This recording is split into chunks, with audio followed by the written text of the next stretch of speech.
नमस्कार मित्रों, Jeevan Jyoti online classes में आपका स्वागत है। मैं आपका उमाकांत सर। आज हम लोग हिंदी के कुछ तथ्यों को पढ़ेंगे और उससे पहले हमारे जीवन के कुछ मोटिवेशनल कोड हैं। मुश्किलों से भाग जाना आसान होता है, हर पहलू जिंदगी का इम्तिहान होता है, डरने वालों को मिलता नहीं कुछ जिंदगी में, लड़ने वालों के कदमों में जहान होता है। इसी के साथ आज हम लोग अब अपने तथ्य को पढ़ना शुरू करेंगे।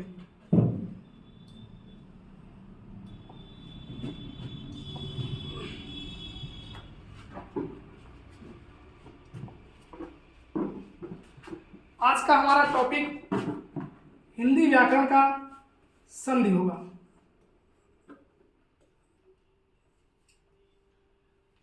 जैसा बच्चों के दिमाग में हमेशा एक बात बनी रहती है कि संधि होती बड़ी कठिन है, इस बात को आज हम लोग आसान करके दिखाएंगे।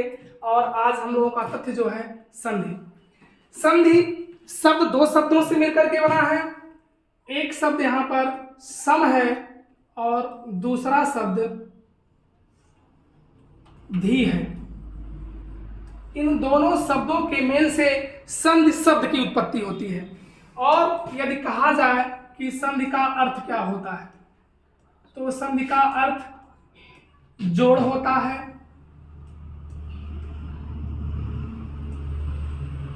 या मेल होता है। किसका जोड़ या मेल मित्रों? वर्णों का जोड़ या मेल। हम लोग संधि के बारे में जानते हैं कि संधि का अर्थ ही जोड़ होता है, लेकिन यहाँ किसका जोड़ होगा? तो वर्णों का जोड़ होगा। इसलिए यदि ध्यान दिया जाए तो जोड़ की बात होगी तो किसका जोड़ है? वर्णों का जोड़। यानी वर्णों का जहां जोड़ या मेल होता है वही हिंदी व्याकरण में संधि होती है। अब बात आती है संधि के परिभाषा की। तो परिभाषा होती है संधि की कि दो या दो से अधिक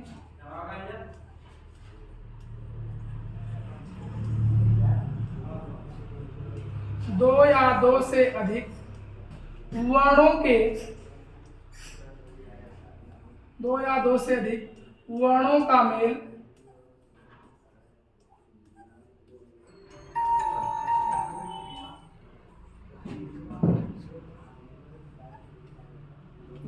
दो से अधिक वर्णों का मेल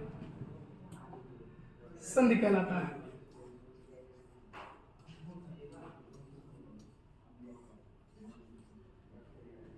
दो से अधिक वर्णों का मेल संधि कहलाता है। यहाँ हम लोगों ने देखा कि किसका मेल होगा? तो वर्णों का मेल होगा। जहां कम से कम दो या अधिक से अधिक जितने भी वर्ण मिल जाए और मिलने के बाद एक नए शब्द की उत्पत्ति करते हैं, वही कहलाता है संधि। तो परिभाषा के रूप में हम लोग देख सकते हैं कि दो या दो से अधिक वर्णों का मेल संधि कहलाता है। अब बात आती है संधि के भेद की। थोड़ा से ध्यान देने की जरूरत है। संधि के भेद, इसमें बहुत से बच्चे परेशान रहते हैं कि संधि के भेद कितने होते हैं। तो संधि के भेद 3 होते हैं। एक भेद होता है स्वर संधि का,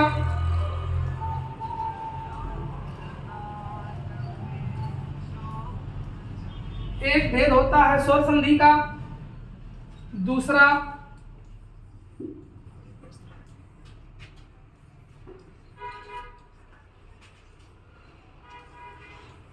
व्यंजन संधि और तीसरा भेद होता है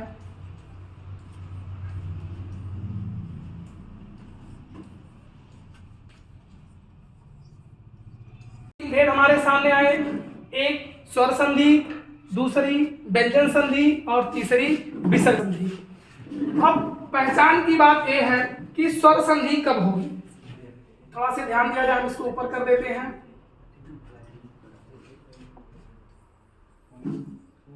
अब संधि के पहले भेद की हम शुरुआत करते हैं। तो पहला भेद किसका है? स्वर संधि का।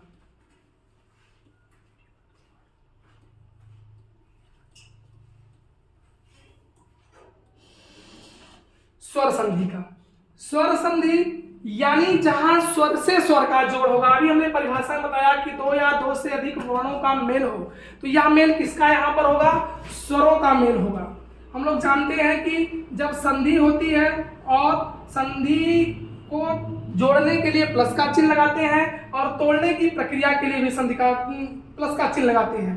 तो स्वर संधि में क्या होगा कि धन के पहले हमको स्वर दिखाई देगा और धन के बाद स्वर होगा, लेकिन धन के पहले वाला स्वर अगर देखें तो किस रूप में होगा?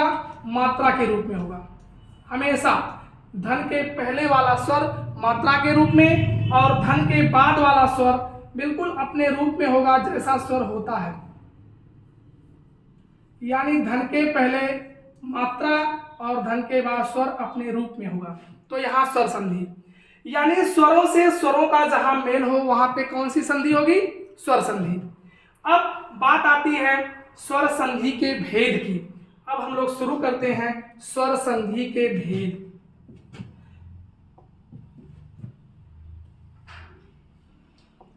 स्वर संधि के भेद।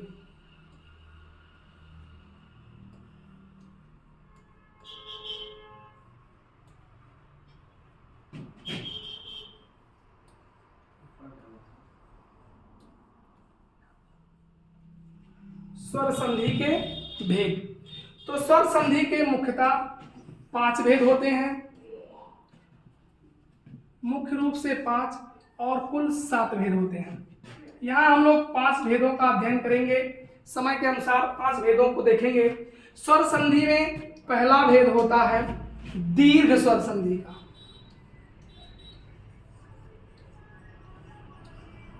दीर्घ स्वर संधि।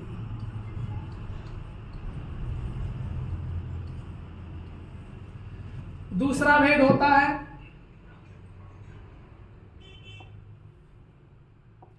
गुण स्वर संधि।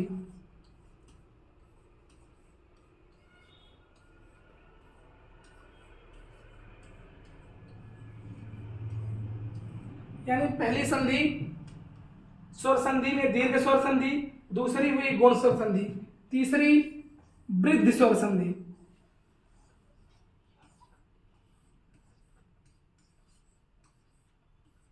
वृद्धि स्वर संधि। और तीसरी संधि चौथी संधि आपको मिलेगी यण स्वर संधि।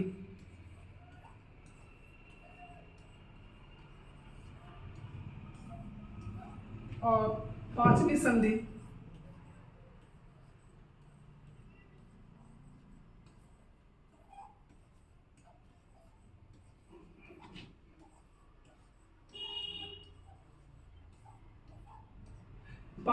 होगी अयादी स्वर संधि। इस प्रकार पहली दीर्घ स्वर संधि, दूसरी गुण स्वर संधि, तीसरी वृद्ध स्वर संधि, चौथी यण स्वर संधि और 5वीं हमारे सामने आई अयादी स्वर संधि।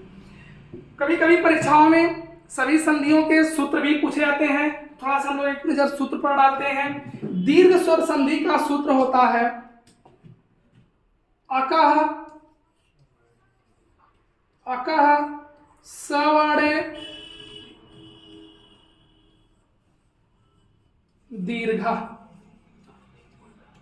अकह सवर्णे दीर्घ। गुण स्वर संधि का सूत्र होता है आद गुणा। आद गुणा गुण स्वर संधि का सूत्र। वृद्ध स्वर संधि का सूत्र वृद्धिरेचि।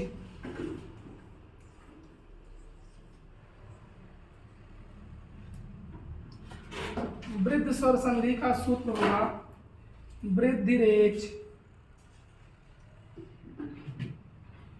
और यण स्वर संधि का सूत्र इको यणचि।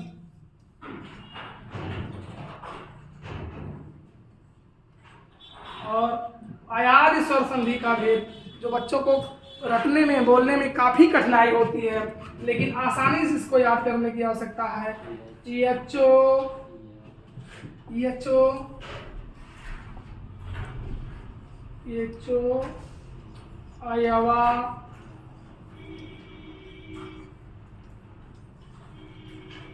यावा। इस प्रकार मुख्यतः पांचों संधियों के वेद हमारे सामने आ गए।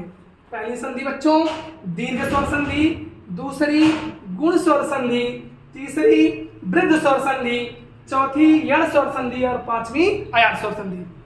जहां दीर्घ स्वर संधि का सूत्र अकाशवाणे दीर्घा, गुण स्वर संधि का सूत्र आद गुणा, वृद्ध स्वर संधि का सूत्र वृद्ध रेचि और यण स्वर संधि का सूत्र इको यणचि और अयात स्वर संधि का सूत्र एचो अयवा यावा होता है।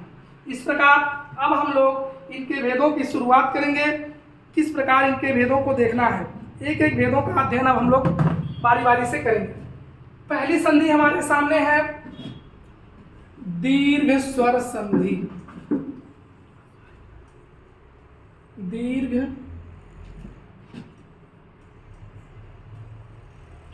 स्वर संधि।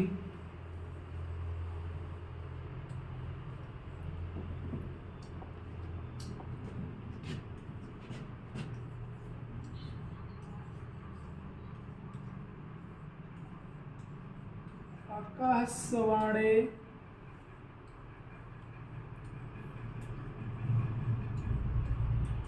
दीर्घा।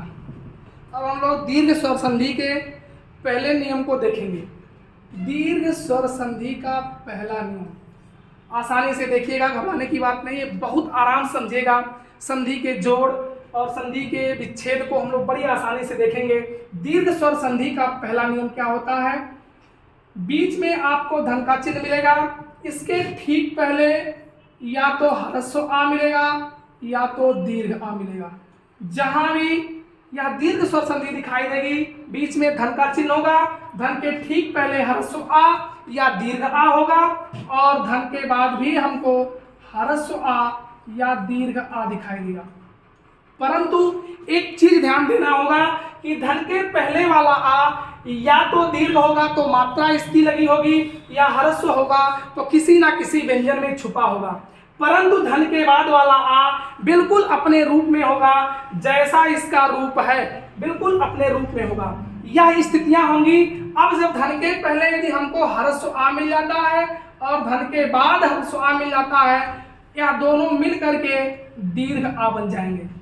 पहले नियम में यही ध्यान देना है कि धन के पहले ह्रस्व आ और धन के बाद ह्रस्व आ, लेकिन धन के पहले वाला ह्रस्व आ किसी व्यंजन में छुपा होगा और धन के बाद वाला ह्रस्व आ अपने रूप में होगा। दोनों मिलकर के क्या हो जाएंगे, दीर्घ आ हो जाएंगे। दूसरी चीज, धन के पहले दीर्घ आ मिल सकता है, लेकिन किस रूप में होगा, मात्रा के रूप में, और धन के बाद भी दीर्घ आ होगा, अपने रूप में होगा। परंतु धन के पहले दीर्घ आ और धन के बाद वाले दीर्घ आ, ये दोनों मिलकर ही दीर्घ आ की उत्पत्ति कर देंगे। यानी धन के पहले ह्रस्व आ, बाद में दीर्घ आ, तब भी दीर्घ आ, धन के पहले दीर्घ आ, धन के बाद ह्रस्व आ, तब भी दीर्घ आ। यानी हर कंडीशन में मिल करके बड़ा आ हो जाएगा, दीर्घ आ हो जाएगा। अब थोड़ा से हम लोग ध्यान देते हैं इसके उदाहरण पर ध्यान देते हैं। उदाहरण देखिए,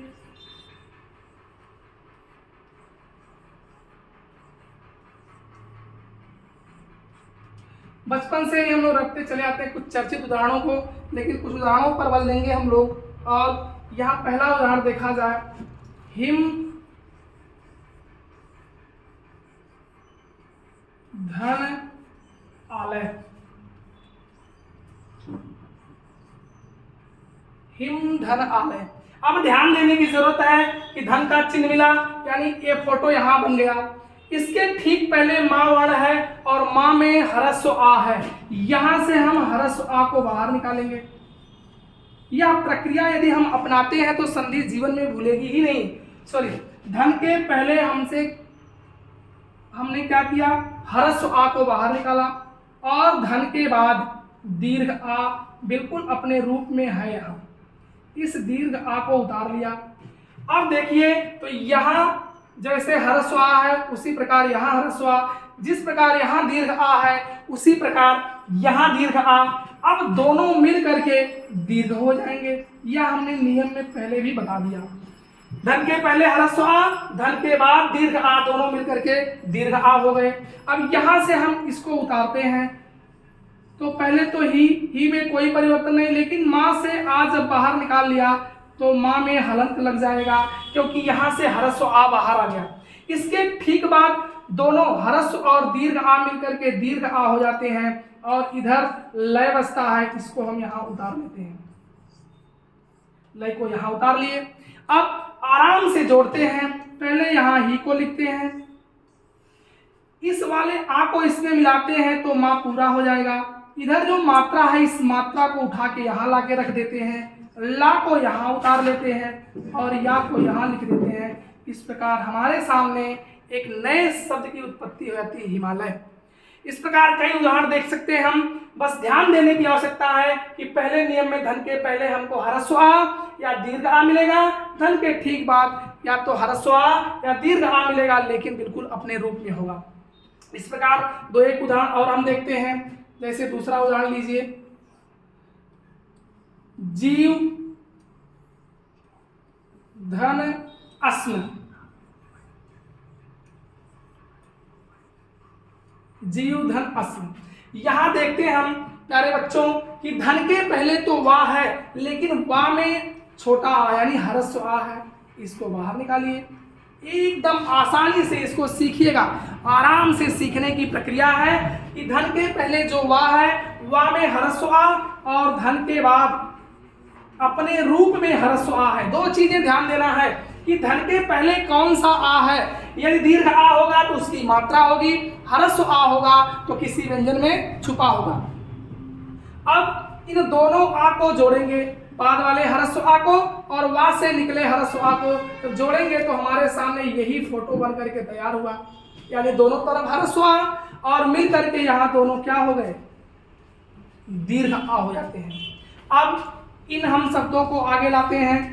जीव में कोई जीव शब्द में वा में तो हलत लगेगा, क्योंकि यहाँ से आ निकल गया और यहाँ यही ह्रस्व आ बाद वाले ह्रस्व आ के साथ मिल करके दीर्घ आ हो जाते हैं, और इधर हम इसको उतार लेते हैं। अब जोड़ देते हैं। यहाँ पर इस आ को मिलाएंगे तो पूरा वा, इस मात्रा को लगाए और सा और माँ को उतार लिए, नया शब्द बन गया जीवाश्म। इस प्रकार मैं अगले वीडियो में पूरा मिलूंगा, क्योंकि आज समय का थोड़ा से अभाव है। लेकिन प्यारे बच्चों और मित्रों, मैं जरूर ऐसी कोशिश करूंगा कि आप लोगों को व्याकरण की कोई भी टॉपिक परेशान नहीं करेगी। जय हिंद, जय भारत।